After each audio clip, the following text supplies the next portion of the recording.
앞에 사진 한 장을 보시면 이 사람은 프랑스의 사람인데 조르주 루오라고 하는 하나의 화가이면서도 판화가입니다. 화가이면서 판화가. 이분이 다룬 작품 중에 예수님의 죽음을 다룬 작품이 나오는데 그 제목이 뭐라고 기록되어 있냐면 이렇게 기록되어 있어요. 밑에 의인은 향나무처럼 찍는 도끼에 향을 묻힌다. 의인은 향나무처럼 찍는 도끼에 향을 묻힌다. 의인은 어디를 가든지 향기를 바란다라 그 얘기죠. 향기를 낸다. 그것이 비록 죽음이랄지라도 예수님은 향기를 바라신다. 이 부분을 말씀하고 있어요.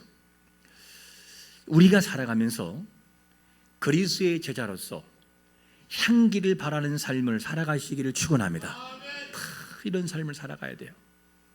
오늘은 특별히 인간들의 죄를 위해 이 땅에 오신 예수 그리스도, 예수님이 공생애, 즉 그리스도께서 세례를 받으신 후부터 십자가에 못 박혀 죽기까지 약 3년의 사역에 대해서 다 모든 걸 마치고 이제는 십자가를 지시기 위해서 예루살렘으로 입성하셔요.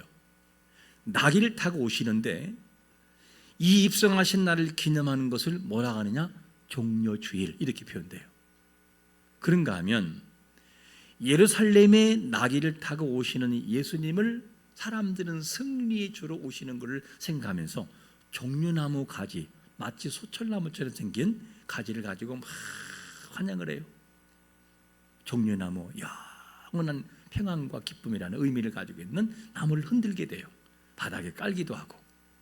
그래서 종려나무를 가지고 흔들었다 하여 종려주일이라고도 하게 됩니다. 이제 우리가 종려주일이 지나고 나면 뭐가 있느냐? 고난주간이 시작이 돼요. 내일부터 바로. 이렇게 고난주간이 시작되는데 주님이 십자가를 지시고 죽은 후에 부활 전까지의 그 기간을 고난주간이라고 그래요. 부활하기까지. 우리가 종려주일과 고난주간을 맞이하면서 우리는 어떤 삶을 살아야 하는지와 그리고 주님이 받으신 고난으로 우리에게 주어진 것이 무엇이냐, 이 부분을 살펴봤으면 좋겠어요. 먼저 고난에 대해서 말씀하시면서 어떤 고난을 먼저 얘기를 꺼내냐게 되면 첫 번째로 뭐냐면 하나님 앞에 아름다운 고난에 대해서 먼저 소개를 해요. 20절 같이 한번 읽어볼까요? 시작. 죄가 있어 매를 맞고 참으면 무슨 칭찬이 있으리요. 그러나 선을 행함으로 고난을 받고 참으면 이는 하나님 앞에 아름다우니라. 오늘 본문의 배경이 처음 시작할 때 본문의 배경은 누가 나오냐면 사환과 그 다음에 주인이 나와요. 사환들과 주인. 자, 그러면 사환이라고 하는 것은 누구냐면 당시에 종의 제도가 있었기 때문에 종들을 말합니다. 그리고 이 사환 종들이 어떤 일이 있었느냐? 주인에게 순종하지를 않았어요. 왜 그러냐면 주인이 너무나도 종들에 대해서 함부로 대하기 때문에 억울하게 하다 보니까 순종하지 않고 마음대로 대하는 일이 생겼어요. 이때 종들이 주인에게 이렇게 하다 보니까 이 베드로 사도는 뭐라고 말하냐면 너희들이 잘하는 사람에게만 잘하지 말고 너희들에게 못하는 주인에게도 순종해야 된다. 이게 필요하다. 이 얘기를 먼저 얘기를 꺼내는 거죠. 그래서 당시에 종의 제도가 있던 그때에 그리스도인들 중에 또는 심지어는 주인 중에 그리스도인이 있었어요. 이 내용을 보면서 그리스도인으로서 종의 신분을 가지고 섬기는 사람들 중에 주인이 함부로 대하니까 어떻게 하느냐? 순종하지 않고 그냥 대들거나 막대하는 이런 일이 생겼어요. 그때 하는 말이 뭐냐면 너희에게 까다로운 주인에게만 잘하는 사람에게는 하지 말고 까다로운 주인에게도 순종해야 된다. 그게 옳은 것이다. 이 얘기를 하고 있습니다. 단 주인이 부당함을 보면서도, 주인이 참 부당해요. 내가 잘못이 없어요. 잘못이 없음에도 그럴 때에 어떻게 하느냐, 무엇을 생각하며 참느냐, 그 얘기를 19절에 이렇게 말하는 거예요. 부당하게 고난을 받아도 하나님을 생각함으로 슬픔을 참으면 이는 뭐라고요? 아름답다는 거예요. 그러니까 그리스도인 너희들은 종의 신분으로서 혹여 부당한 일이 있을 것이다. 그래도 그것에 참고 이기게 된다. 누구를 생각하면서? 하나님을 생각하며 참아라. 이 얘기를 말하고 있어요. 하나님을 생각함으로 참는다고 하는 것은 구체적으로 뭐를 말하는 걸까? 어떤 것을 말하는 겁니까? 하나님을 의식하고 참는 것도 하나님을 생각하는 거예요. 어떻게? 내가 너무 억울해요. 근데 하나님을 생각하면 하나님 이거 보고 계시지요? 그러면 하나님을 의식하는 것도 하나님을 생각하는 거라는 거예요. 그런가 하면 또 하나님에 대해서 잘 생각하면서 그거를 이기는 것도 하나님을 생각하는 거예요. 우리에게 고난이 다가올 때에 하나님을 생각함으로 의식해서 고난들을 이겨낼 수 있는 능력이 임하시기를 축원합니다. 그렇게 이겨내라 보라는 거예요. 그러면서 뭐 하느냐? 하나님이 이걸 보고 계신다. 그리고 반드시 하나님이 이것을 공의로 채워주실 것이라고 하는 것을 믿고 의식하며 그 길을 걸어간다는 거예요. 이게 뭐냐? 하나님을 생각하면서 참는 모습이에요. 고난 중에 하나님을 생각함으로 참는 것은 하나님 앞에 아름답다. 이 얘기를 하는 겁니다. 또한 다른 말로 말하면 너희가 고난 중에 있지만 하나님을 생각함으로 참는 것은 하나님을 인정하는 거다. 그게. 그리고 하나님께 사랑을 받는 것이란다 라고 하는 것을 말씀합니다. 그러면서 칭찬받을 만한 일과 그렇지 못한 일을 두 가지를 비교해요. 다시 한번 20절을 보시면 이렇게 비교합니다. 죄가 있어 매를 맞고 참으면 칭찬이 있어요, 없어요? 없다는 거예요. 무슨 칭찬을 하겠느냐. 그러나 선을 행함으로 고난받고 참으면 이는 하나님 앞에 뭐라고요? 아름답다는 거예요. 두 가지를 비교해요. 고난을 잘 참고 이기면 이게 행복하고 하나님께 칭찬받는 일이다. 왜 이런 얘기를 했느냐? 서두에서 말씀드린 것처럼 당시에 종들 중에는 이런 영웅심 있는 종들이 있었어요. 분명히 종이 잘못했어요. 주인에게 혼나 마땅했어요. 그런데 뭘로 버티느냐? 깡닭으로 버티는 거예요. 하려면 해봐라. 깡닭으로 버티면서 그리면서 매를 맞고도 그 종들에게 보여주기를 나 이래. 너희를 참어. 깡닭으로 이거를 보여줘가지고 자기의 의협심을 가지고 자기를 자랑하는 일이 생겼어요. 이 모습을 보고 얘들아, 너희들이 잘못해놓고 매를 맞으면 무슨 그게 칭찬이냐? 그거는 수치스러운 일이다. 이 얘기를 하면서 그러나 반면에 잘못한 것이 없음에도 불구하고 주인의 그 부당한 고난을 잘 참고 이기면 이것이 참 아름다운 것이란다. 이 얘기를 해주고 있어요. 그리스도인의 신분을 소유한 우리는 살아가는 삶에서 하나님께 영광 돌리는 삶이 있는 것이 당연한 것을 믿으시기를 축원합니다. 이것이 하나님 앞에 아름답다 얘기를 하는 거예요.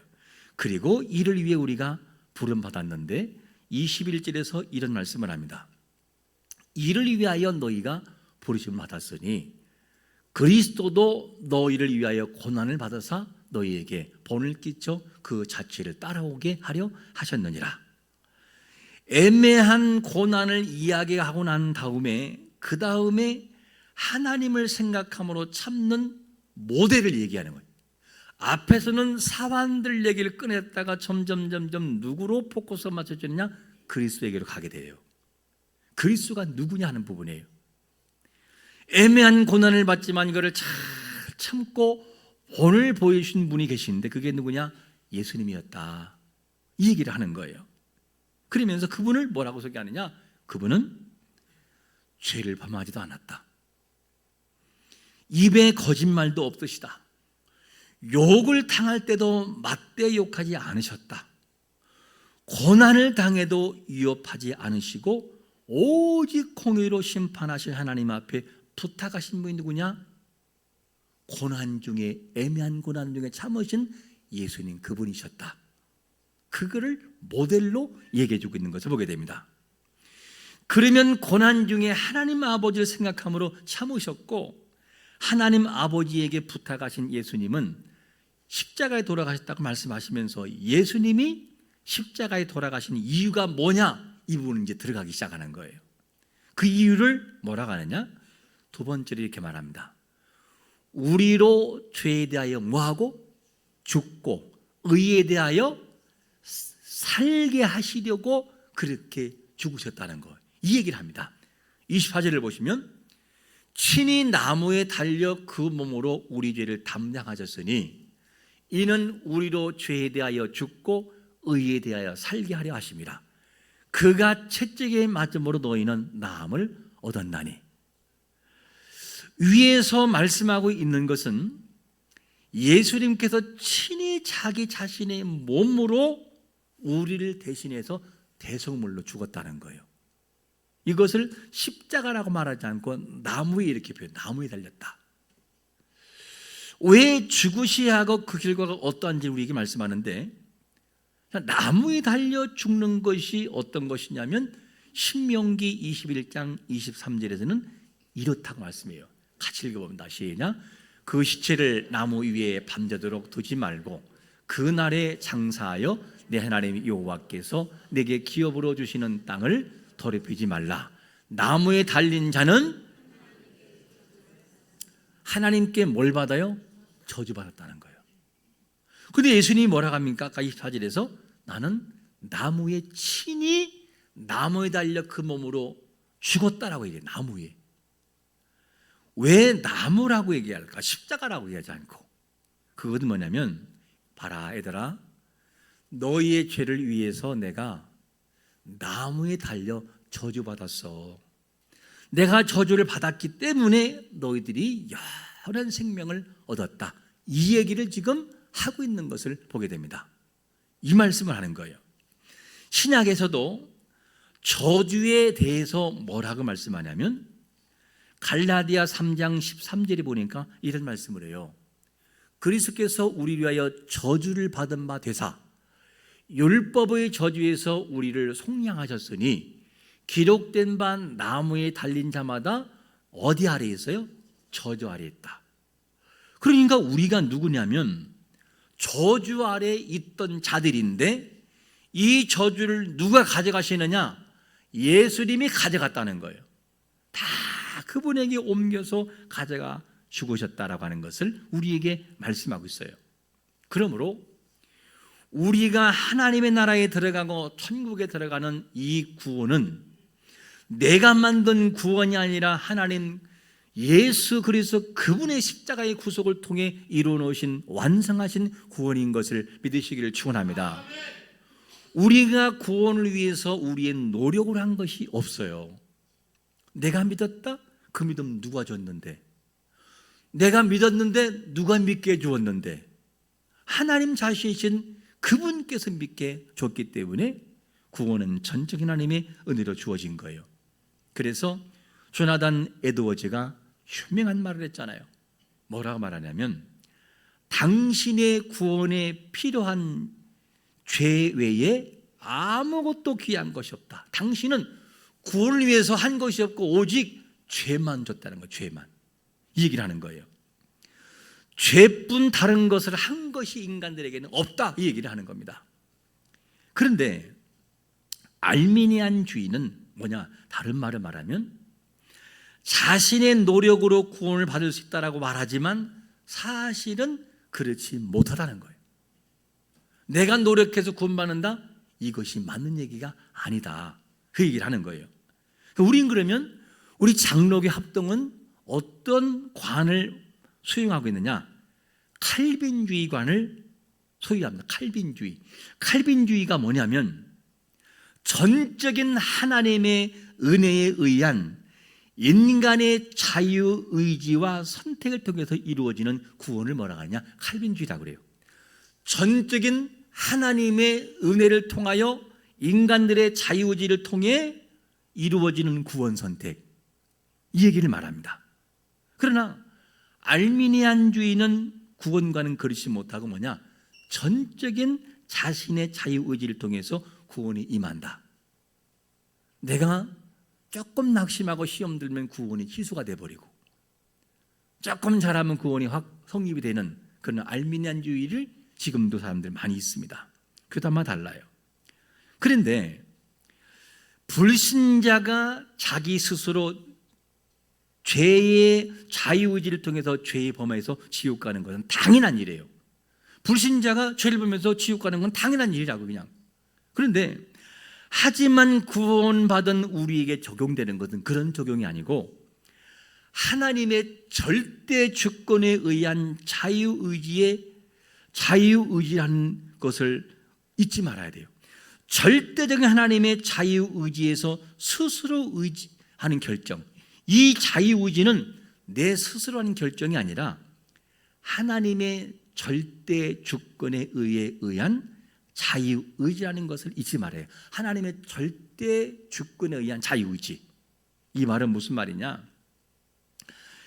이 하나님의 절대적인 자유의지는 하나님을 선택하지 않고 지옥행을 선택할 자유의지가 배제된 자유의지예요. 절대 주권이 하나님을 안 믿도록 하는 것이 빠져있는 뭐냐? 이 말을 다른 말로 뭐냐? 통제된 자유의지.